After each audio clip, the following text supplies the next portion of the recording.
The minute we get into that habit, it's very hard to break. Why is that very hard to break? Because this lifetime of being in it for so many years triggers many lifetimes of being into it. So therefore the habit becomes even more double hard to break. So to wait to take the vows is quite dangerous. Why? We may not be able to. Physically, we may not be able to handle it. How much practice can we actually do later on? And also, instead of fighting the habituations we have now, it will be compounded year after year after year after year after year. So we have many years of compounded habituation. Even some people are taking the vow. Some people are taking in very holy places, very holy lamas, but those people, myself included, should check themselves. Since I've taken my refuge vows up till now, has my spiritual practice increased? Has my time for spiritual practice increased? Can I do spiritual practice without people prompting me, pushing me, negotiating with me, or begging me, cajoling me, bribing me, or threatening me? Will I do the spiritual practice on my own, or I still need the outer support? If you take in spiritual vows, and you still need people to prompt and push and prompt and push and prompt and push you, and you see no results yourself, then you know what category you fall into. If you know you fall into that category, you must expect the results of falling into that category. There's no omnipotent deity out there that punishes you or rewards you. It comes from your own actions and its results. If there was an omnipotent deity who actually punishes, then all people who do wrongdoings would be punished, and we would not need rule of law. None. If there was an omnipotent deity that actually rewards us, then we have seen in our lives many people that were very good, but got the short end of the stick, or suffered tremendously. And we can talk it away by saying it's mysterious, or we don't really understand what's going on. There's nothing to understand because it's based on illogic. There's nothing to understand. It's totally illogical. If there's an omnipotent deity that controls, that manipulates and maneuvers all workings of beings, then there should definitely be no suffering. No suffering at all. There should be no problems. And everybody who is born must be born equally the same. Everybody who is born must be the same and equal, with the same head start. You can't be a father and mother and have 5 kids. 3 kids you give a big amount. 1 kid you give a small amount, and 1 kid you give nothing. And then you say, well, whatever happens in the end is up to you. You can't have 1 kid that's handicapped or blind and deaf, and then the other kid, all his faculties are totally alright. And then they go out and one doesn't make it, still depends on mommy and daddy, and the other one has made it, and you say, see, you're a loser, you're not. If there's an omnipotent deity, there will be none of that. None of that. How can there be?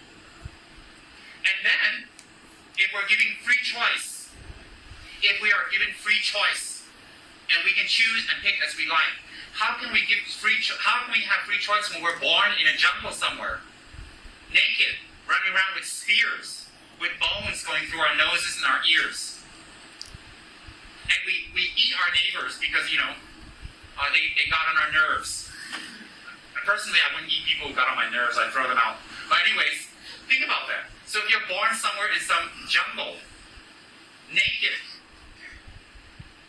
with spears, with bones through your noses, and no one's taught you how to have correct freedom of thinking, and you just do as you like, then if your whole life passes in negativity, killing and murder and rape, slaughtering, aggression and fighting and burning other villages, and your whole life has passed in that, then do you go to hell?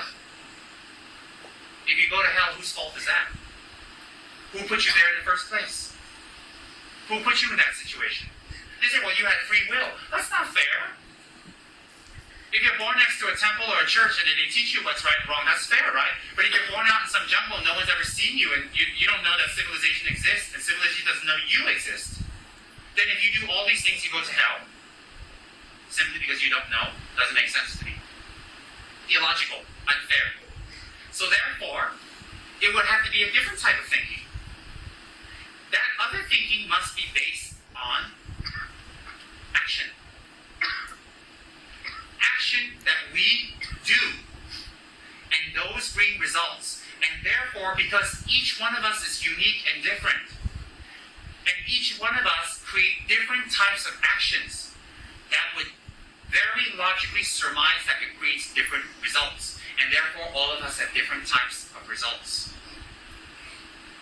Example, if we lie a lot, and we say things that are not true, and we say things that always for our own advantage to cover our faults, and we lie again and again and again, it is said, by the power of lying, one will always be around friends that deceive one. One would always be with partners and people that deceive and that trick and that use us. One second is when we speak, it will have no power. People will not listen.